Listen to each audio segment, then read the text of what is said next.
This was Dale, the city of golden bells, in the time of Middle-earth, before men came to power and ruined magic forever. And this is the Arkenstone of old, the white heart of the mountain, the central treasure of all the vast treasures of this golden realm. Suddenly, it was all destroyed by the monster lizard Slag the Terrible. Slag, the agent of evil on Earth. And he dragged off the treasures of Dale, even the Arkenstone itself. Only 3 survived the flames. A watchman who slept when the dragon came creeping, Torin Oakenshield, general of the now destroyed garrison of Dale, and Princess Mika Milovana, who sadly watched the crumbling ashes of her once golden realm. Gandalf, whispered General Oakenshield. Only the great wizard Gandalf can help us now.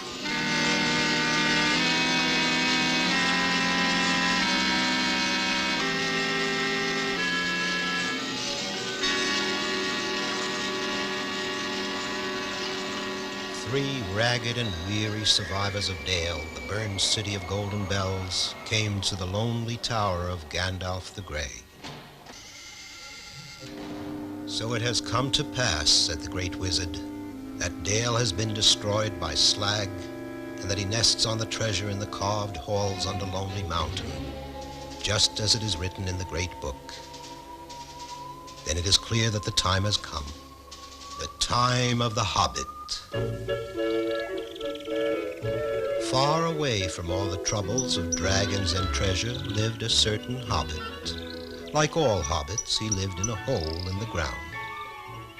It was a very comfortable hole, full of everything needed for a cozy, secure life. A far different sort of life than that of his great-great-great-great-grand hobbit.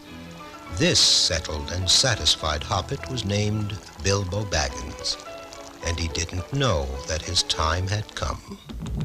All at once they were there, eating his food, shouting for more, filling the air with terrifying words about dragons, fire, stolen gold, and death. I don't know who you are. I don't know what you are all talking about, cried Bilbo Baggins. We are talking about you, said the wizard Gandalf. You are the chosen dragon killer. You shall lead this group over the impassable barricade mountains, through the impenetrable Mirkwood forest, across the poisonous desolation of Slag, to Lonely Mountain itself, wherein the horrid creature lies. You must creep into the deepest great chamber of the old jewel mines of Dale and kill the fire-spitting dragon Slag. A fascinating story, said the small hobbit. And now, if you have all finished your breakfasts, it's been a great pleasure to meet you, and I wish you lots of luck and all speed. But it is written in the prophecies, said General Torin Oakenshield. We cannot go without you. Then don't go at all, shouted Bilbo. Leave that old dragon be. The princess was furious and impatient with all this talk. Mr. Baggins, she shouted, that dragon has killed my father and all of my people. He has burned to ashes my golden land of Dale. Now he sits on our treasures and waits his time to strike other lands, maybe even here. If you are all afraid, then I shall go alone.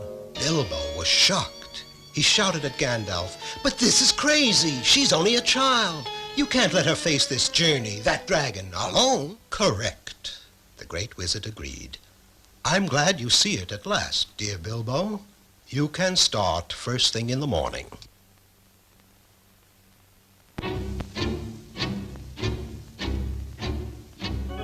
And so they set out to follow the ancient map.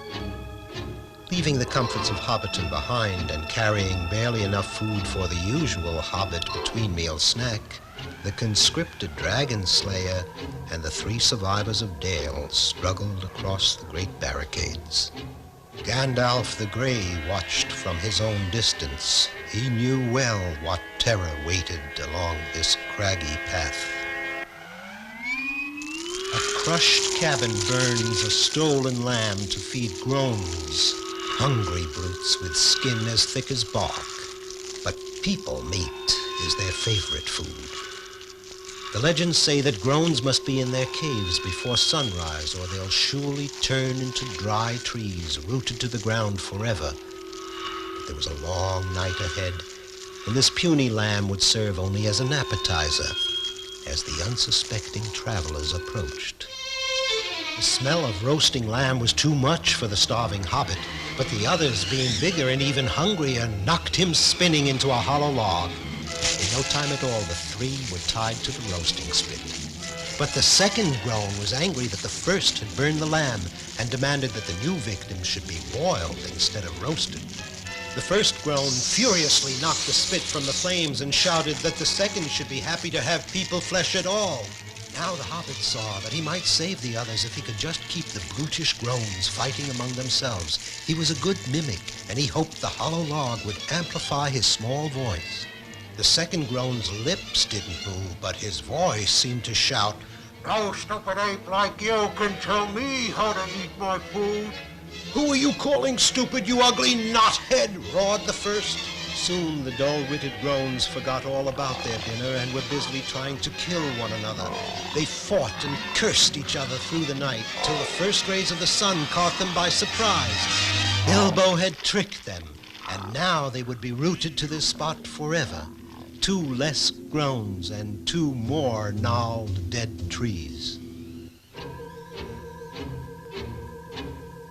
As they moved forward again across the great barricades, the survivors had a new opinion of their small hobbit dragon slayer. Perhaps he might prove useful after all, thought Torrin Oakenshield. Then, suddenly, Bilbo was gone. Down through a crevasse with a soundless scream as the others trudged on. Down past the chewed rock tunnels of the hateful grablins who kill and eat only for spite. Down to the roots of the mountain. Down to where there is none but gloom. Unremembered years before, a weak and rejected creature found what Gandalf the Grey still seeks, the one ring of power. He had crept into the inky depths to hide it here on this black isle where the hobbit had now fallen, and he had cringed with his ring alone in the dark so long that he could speak only to his miserable self, Gloom. "What horrid little nasty has come to steal our ring, my precious? We must squeeze it till it dies, yes? We durstn't let it take our dearest ring, Gloom." Bilbo did have the ring. Magically, the one ring of power had found its true bearer. It was Bilbo Baggins the Hobbit. He felt the ring's power, that it might help him against the dragon Slag. Bilbo made a mighty leap on his broad hobbit feet, clear to the shore, and darted up the nearest tunnel as fast as he could go. "Curse him and crush him," wailed Gloom. "We must catch the tricksy thief before it reaches the outside." And the wretched thing waddled right past Bilbo, who of course didn't know the way out, but who guessed that Gloom did. And Gloom led him through the only tunnel unknown to the evil grablins and directly into the blessed sunlight. So Bilbo was able to rejoin his companions who had crossed the tops of the mountains, and they faced together the next obstacle on their long journey, Mirkwood Forest. Entering Mirkwood was like plunging into a sea of trees and being unable to come up for air.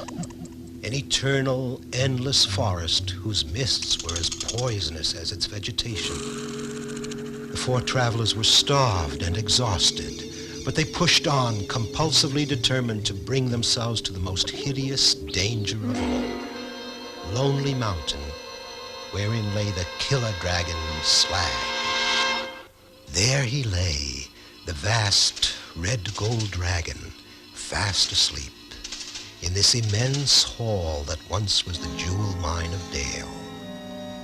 Ironically, Slag had dragged these same jewels from the treasury of the Golden City he destroyed back to the very place of their origin.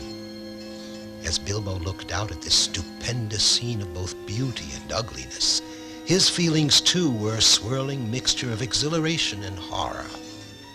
Then, Out of this staggering panorama of gems, he suddenly saw only one.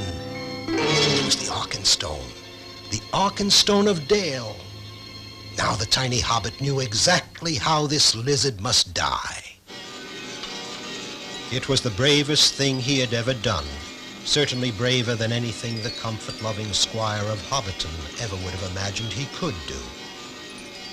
Perhaps it was only the power of the ring he wore. Perhaps it was his growing love for the Princess Mika. Or maybe it was only that he knew that someone had to do it. But he did it. He climbed the diamond vest of the slumbering dragon and he stole the Arkenstone. Together with the others, he fashioned a powerful crossbow from old mining tools. And the Arkenstone, the white heart of Dale, was the arrowhead destined for the black heart of Slag.